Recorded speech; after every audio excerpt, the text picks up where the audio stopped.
ಕನ್ನಡ ನಾಡಿನ ಜನತೆಗೆ ಗಣರಾಜ್ಯೋತ್ಸವದ ಶುಭಾಶಯಗಳನ್ನು ಹೇಳಕ್ಕೆ ಇಚ್ಛಪಡ್ತೇನೆ. ಗಣರಾಜ್ಯೋತ್ಸವ ಇದೊಂದು ಅತ್ಯಂತ ಮಹತ್ವದ ಒಂದು ದಿನ. ನಮಗೆ ಆಗಸ್ಟ್ 15ರಂದು ಸ್ವತಂತ್ರ ಬಂದ ಮೇಲೆ ನಾವು ರಿಪಬ್ಲಿಕ್ ಆಫ್ ಇಂಡಿಯಾ ಆಗಿ ಕಾರ್ಯ ಆರಂಭ ಆಗಿರುವಂಥದ್ದು ಜನವರಿ 26. ಸಂವಿಧಾನ ರಚನೆ, ಸಂವಿಧಾನದ ಮುಖಾಂತರ ಕಾನೂನಿನ ರೀತಿಯಲ್ಲಿ ಆಡಳಿತ, ವಾಕ್ ಸ್ವಾತಂತ್ರ್ಯ, ವ್ಯಕ್ತಿ ಸ್ವಾತಂತ್ರ್ಯ, ಸಮಾನತೆ, ಭ್ರಾತೃತ್ವ ಇವುಗಳ ಆಧಾರದ ಮೇಲೆ ಸಂವಿಧಾನ ರಚನೆ ಆಗಿತ್ತು. ಈ ಸಂವಿಧಾನಬದ್ಧವಾಗಿ ನಾವೆಲ್ಲರೂ ಕೂಡ ಈಗ ಪ್ರಜಾಪ್ರಭುತ್ವದ 75 ವರ್ಷ ನಾವು ಮುಗಿಸಿದ್ದೇವೆ. ಅಮೃತ ವರ್ಷವನ್ನು ಕಳೆದ ವರ್ಷ ಆಚರಣೆಯನ್ನು ಮಾಡಿದ್ದೇವೆ. ಇನ್ನು ಮುಂದೆ 25 ವರ್ಷ ಅಂದರೆ ಸ್ವತಂತ್ರಕ್ಕೆ ಶತಮಾನೋತ್ಸವ ಸಂದರ್ಭವರೆಗೂ 25 ವರ್ಷ ನಮ್ಮ ನೆಚ್ಚಿನ ಪ್ರಧಾನಮಂತ್ರಿ ನರೇಂದ್ರ ಮೋದಿಜಿಯವರು ಅಮೃತ ಕಾಲ ಅಂತ ಕರೆದಿದ್ದಾರೆ. ಭಾರತಕ್ಕೆ ಅತ್ಯಂತ ಶ್ರೇಷ್ಠವಾಗಿರುವಂಥ ಸಮಯ ಬಂದಿದೆ. ಇವತ್ತು ಅಂತಾರಾಷ್ಟ್ರೀಯ ಮಟ್ಟದಲ್ಲಿ ಎಲ್ಲ ರೀತಿಯ ಸಮಸ್ಯೆ ಸವಾಲುಗಳನ್ನು ಪಾಶ್ಚಿಮಾತ್ಯ ದೇಶ ಮತ್ತು ಎಲ್ಲ ದೇಶ ಎದುರಿಸುವಂಥ ಸಂದರ್ಭದಲ್ಲಿ ಭಾರತ ಅತ್ಯಂತ ದಿಟ್ಟತನದಿಂದ ಎಲ್ಲ ರಂಗದಲ್ಲೂ ಇವತ್ತು ಮುನ್ನುಗ್ತಾ ಇದೆ. ಇಡೀ ವಿಶ್ವದ ನಮ್ಮ ಆರ್ಥಿಕ ಬೆಳವಣಿಗೆ ಕೇವಲ 1.2% ಇದ್ದರೆ ಇವತ್ತು ಭಾರತದ್ದು ಸುಮಾರು 7% ಅಭಿವೃದ್ಧಿ ಆಗುವಂಥದ್ದು ಅನ್ನುವಂಥದ್ದು ಇವತ್ತು ವರ್ಲ್ಡ್ ಬ್ಯಾಂಕ್ ಮತ್ತು IMF ಕೂಡ ಹೇಳಿದೆ.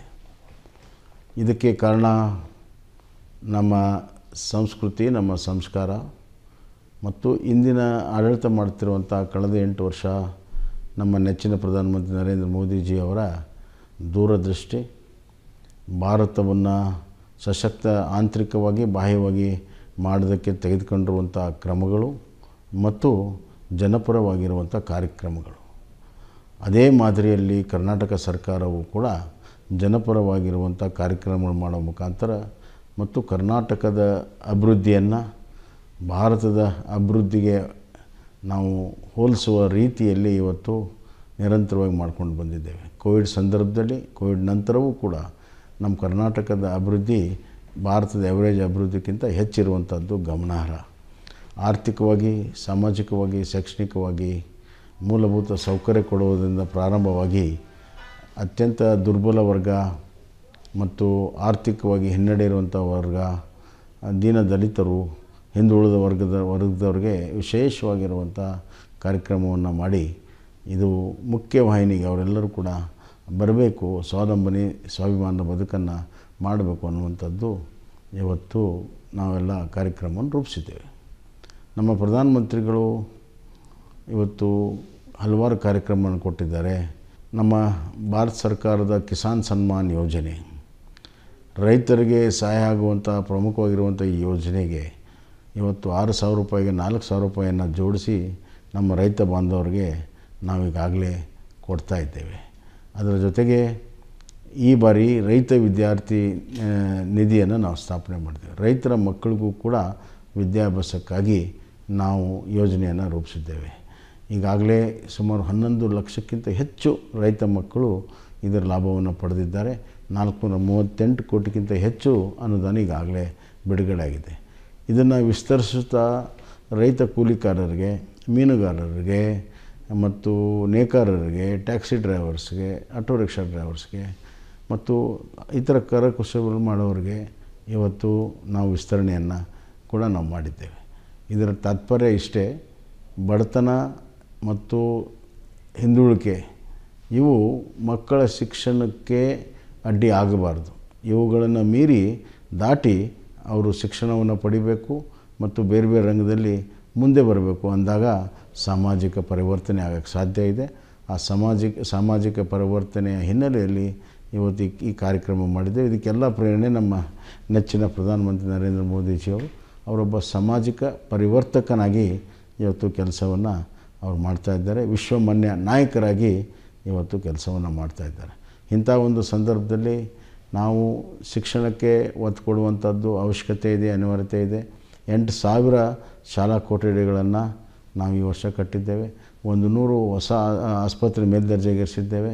ಸುಮಾರು 50ಕ್ಕಿಂತ ಹೆಚ್ಚು PH ಸೆಂಟರ್ ಹೊಸದಾಗಿ ಮಾಡಿದ್ದೇವೆ. ಅದಲ್ಲದೆ ಇವತ್ತು 4 ಮೆಡಿಕಲ್ ಕಾಲೇಜ್ ಕರ್ನಾಟಕದಲ್ಲಿ ತಲೆ ಎತ್ತಾ ಇದೆ. ಶಿಕ್ಷಣ, ಆರೋಗ್ಯ ಹಾಗೂ ಇವತ್ತು ಬಂಡವಾಳ ಹೂಡಿಕೆ, ಇವತ್ತು ಕೈಗಾರಿಕೆಯಲ್ಲಿ ಅತಿ ಹೆಚ್ಚು ಬಂಡವಾಳಕ್ಕೆ ಹೂಡಿಕೆ ಕಳೆದ 1.5 ವರ್ಷದಿಂದ ಕರ್ನಾಟಕದಲ್ಲಿ ಆಗ್ತಾಯಿದೆ. ವಿದೇಶಿ ಬಂಡವಾಳ ಹೂಡಿಕೆ FDI ಅಂತ ನಾವು ಕರಿತೀವಿ. ಅದು ಕಳೆದ 6 ಕ್ವಾರ್ಟರ್ಸಲ್ಲಿ ಕರ್ನಾಟಕ ನಂಬರ್ 1 ಇದೆ. ಅದೇ ರೀತಿ ಇನೋವೇಷನ್ ಇಂಡಿಯಾ ಅಂತ ಅದು ಹೊಸ ಹೊಸ ಆವಿಷ್ಕಾರ ಮಾಡುವಂಥ ಭಾರತದಲ್ಲಿ ಕರ್ನಾಟಕ ನಂಬರ್ 1 ಸ್ಥಾನವನ್ನು ನಿರಂತರವಾಗಿ 3 ವರ್ಷದಿಂದ ಪಡ್ಕೊಂಡು ಬಂದಿದೆ. ಇದು ಕರ್ನಾಟಕ ಒಂದು ಪ್ರಗತಿಪರವಾಗಿರುವಂಥ ರಾಜ್ಯ ಅಂತ ಹೇಳಿ ಇದು ನಾವು ತೋರಿಸೋದಕ್ಕೆ ಸಾಧ್ಯ ಆಗ್ತದೆ. ಈ ಒಂದು ವೇಗವನ್ನು ಆರ್ಥಿಕ ಅಭಿವೃದ್ಧಿ, ಕೈಗಾರಿಕಾ ಅಭಿವೃದ್ಧಿ ಮತ್ತು ಈ ಎಲ್ಲ ಅಭಿವೃದ್ಧಿಯ ಫಲವಾಗಿ ಶಿಕ್ಷಣ, ಸಾಮಾಜಿಕ ಪರಿವರ್ತನೆಯ ಕಾರ್ಯಕ್ರಮಗಳು ಮತ್ತು ಈ ಒಂದು ಆರೋಗ್ಯ ಎಲ್ಲವನ್ನು ನಾವು ನೋಡಿದಾಗ ಕರ್ನಾಟಕ ಸಮಗ್ರ ಆರೋಗ್ಯಕರವಾಗಿರುವಂಥ ಶಿಕ್ಷಣ ಭರಿತವಾಗಿರುವಂಥ ಕರ್ನಾಟಕದತ್ತ ನಾವು ಮುಂದುವರಿತಾ ಇದ್ದೇವೆ. ಇವತ್ತು ದೀನದಲಿತರಿಗೆ 100 ಹಾಸ್ಟೆಲ್, ಹೊಸ ಹಾಸ್ಟೆಲ್ಗಳನ್ನು ಮಾಡ್ತಾಯಿದ್ದೇವೆ. ಅಂಬೇಡ್ಕರ್ ಅವರ ಹೆಸರಿನಲ್ಲಿ, ಕನಕದಾಸ ಹೆಸರಿನಲ್ಲಿ ಹಿಂದುಳಿದವರಿಗೆ 50 ಹಾಸ್ಟೆಲ್ಗಳನ್ನು ಮಾಡ್ತಾಯಿದ್ದೇವೆ. 5 ಮೆಗಾ ಹಾಸ್ಟೆಲ್ಗಳನ್ನು ಇವತ್ತು ಪ್ರಮುಖವಾಗಿರುವಂಥ ನಗರ ಬೆಂಗಳೂರು, ಮೈಸೂರು, ಮಂಗಳೂರು, ಹುಬ್ಬಳ್ಳಿ, ಧಾರವಾಡ, ಗುಲ್ಬರ್ಗ ಇಲ್ಲಿ 5 ಮೆಗಾ ಹಾಸ್ಟೆಲ್ಗಳನ್ನು ಈ ವರ್ಗದ ಮಕ್ಕಳಿಗೆ ಇವತ್ತು ನಾವು ಮಾಡ್ತಾಯಿದ್ದೇವೆ. 75 ಯೂನಿಟ್ಗಳನ್ನು ಇವತ್ತು ವಿದ್ಯುತ್ ಶಕ್ತಿಯನ್ನು ಪುಕ್ಕಟ್ಟೆ ಕೊಡುವಂಥ ಒಂದು ಕಾರ್ಯಕ್ರಮವನ್ನು ಇವತ್ತು ನಾವು ಮಾಡಿದ್ದೇವೆ. ಅವರಿಗೆ 2 ಲಕ್ಷವರೆಗೂ ಕೊಟ್ಟು ಮನೆಗಳು ಕಟ್ಟೋದಕ್ಕೆ ಅನುಕೂಲವನ್ನು ಮಾಡ್ತಾಯಿದ್ದೇವೆ. 20 ಲಕ್ಷವರೆಗೂ ಅವರಿಗೆ ಕೊಟ್ಟು ಜಮೀನನ್ನು ಖರೀದಿ ಮಾಡೋ ಸಲುವಾಗಿ ಇವತ್ತು ನಾವು ಕೆಲಸ ಕಾರ್ಯಗಳನ್ನು ಇವತ್ತು ಮಾಡ್ತಾಯಿದ್ದೇವೆ. ಹೀಗೆ ಅವರಿಗೆ 3 ಆಧಾರ, 3 ಇಗಳು, ಒಂದು ಎಜುಕೇಷನ್, ಎಂಪ್ಲಾಯ್ಮೆಂಟ್, ಎಂಪವರ್ಮೆಂಟ್. ಈ 3 ವಿಚಾರದಲ್ಲಿ ಕರ್ನಾಟಕ ಕ್ರಾಂತಿಕಾರಿಯಾಗಿರುವಂಥ ಹೆಜ್ಜೆಯನ್ನು ಇಟ್ಟಿದೆ. ಮತ್ತು ನಾನು ಈಗಾಗಲೇ ಹೇಳಿದಂತೆ ಇನ್ಫ್ರಾಸ್ಟ್ರಕ್ಚರು ನಾವು ಸುಮಾರು 6,000 ನ್ಯಾಷನಲ್ ಹೈವೇ ಕನ್ಸ್ಟ್ರಕ್ಷನ್ ಮಾಡ್ತಾಯಿದ್ದೇವೆ, 3,000 ಸ್ಟೇಟ್ ಹೈವೇ ಮಾಡ್ತಾಯಿದ್ದೇವೆ, 8 ಪೋರ್ಟ್ಗಳ ಅಭಿವೃದ್ಧಿ ಮಾಡ್ತಾಯಿದ್ದೇವೆ, 2 ಹೊಸ ಪೋರ್ಟ್ಗಳನ್ನು ಮಾಡ್ತಾಯಿದ್ದೇವೆ, ಮಂಗಳೂರು ಮತ್ತು ಕಾರವಾರನ ನವೀಕರಣ ಮಾಡ್ತಾಯಿದ್ದೇವೆ, ಪೋರ್ಟ್ಗಳನ್ನು ಮೇನ್ ಸಿಟಿಗಳಿಗೆ ಜೋಡಣೆ ಮಾಡುವಂಥ ಕೆಲಸವನ್ನು ಮಾಡ್ತಾಯಿದ್ದೇವೆ. ಅದಲ್ಲದೆ ರೈಲ್ವೇದಲ್ಲಿ ಭಾಳ ದೊಡ್ಡ ಪ್ರಮಾಣದ ಕಾಮಗಾರಿಗಳನ್ನು ಈ ವರ್ಷ ನಾವು ತೆಗೆದುಕೊಂಡಿದ್ದೇವೆ. ಮತ್ತು ಶಿವಮೊಗ್ಗ, ಹಾಸನ್ ಹಾಗೂ ಬಿಜಾಪುರ ಈ 3 ಈ ವರ್ಷ ಏರ್ಪೋರ್ಟ್ಗಳು ಸಮರ್ಪಣೆಗೆ ಸಿದ್ಧಾಗಿದ್ದಾವೆ. ಅದೇ ರೀತಿ ಬರುವಂಥ ವರ್ಷದಲ್ಲಿ ಕೊಪ್ಪಳ, ರಾಯಚೂರು ಮತ್ತು ಕಾರವಾರ ಈ 3 ಏರ್ಪೋರ್ಟ್ಗಳು ಬರುವಂಥ ವರ್ಷದಲ್ಲಿ ಪೂರ್ಣ ಆಗ್ತಾಯಿದೆ. ಹೀಗೆ ಎಲ್ಲ ರೀತಿಯ ಅಭಿವೃದ್ಧಿ ಆಗ್ತಾಯಿದೆ. ಎಲ್ಲಕ್ಕಿಂತ ಮುಖ್ಯವಾಗಿ ಜನರ ಸಮೀಪಕ್ಕೆ ಸರ್ಕಾರ ಹೋಗಿದೆ, ಮನೆ ಮನೆಗೆ ಸರ್ಕಾರ ಹೋಗಿದೆ. ಇವತ್ತು ಕಂದಾಯ ದಾಖಲೆಗಳನ್ನು ಮನೆ ಮನೆಗೆ ಕೊಡುವಂಥ ಕೆಲಸವನ್ನು ಮಾಡಿದ್ದೇವೆ. ಗ್ರಾಮ 1 ಮುಖಾಂತರ ಅಲ್ಲಿ ಬೇಕಾಗಿರುವಂಥ ಎಲ್ಲ ಸರ್ಟಿಫಿಕೇಟ್ಗಳನ್ನು ಅದೇ ಗ್ರಾಮ ಪಂಚಾಯತಿಯಲ್ಲಿ ಕೊಡುವಂಥ ಗ್ರಾಮ 1 ಯೋಜನೆಯನ್ನು ಇವತ್ತು ನಾವು ಪ್ರಾರಂಭ ಮಾಡಿದ್ದೇವೆ. ಜನರ ಬಳಿಗೆ ಸರ್ಕಾರ, ಜನರ ಮನೆ ಬಾಗಿಲಿಗೆ ಸರ್ಕಾರ ಅನ್ನುವಂಥದ್ದನ್ನು ಈಗಾಗಲೇ ಎಲ್ಲ ಕಾರ್ಯಕ್ರಮವನ್ನು ಕೊಡೋ ಮುಖಾಂತರ ನಾವು ಮಾಡಿದ್ದೇವೆ. ಜನರಿಗೆ 10 kg ಅಕ್ಕಿಯನ್ನು ಕೊಡುವಂಥದ್ದು, ಅದರ ಜೊತೆಗೆ 1 kg ಜೋಳ, 1 kg ರಾಗಿಯನ್ನು ಕೊಡುವಂಥದ್ದು. ಮತ್ತು ಯಾವಾಗ ರಾಜ್ಯ ಸಂಕಷ್ಟ ಸಿಕ್ಕಿದೆ ನಮ್ಮ ಸರ್ಕಾರ ಧಾವಿಸಿದೆ.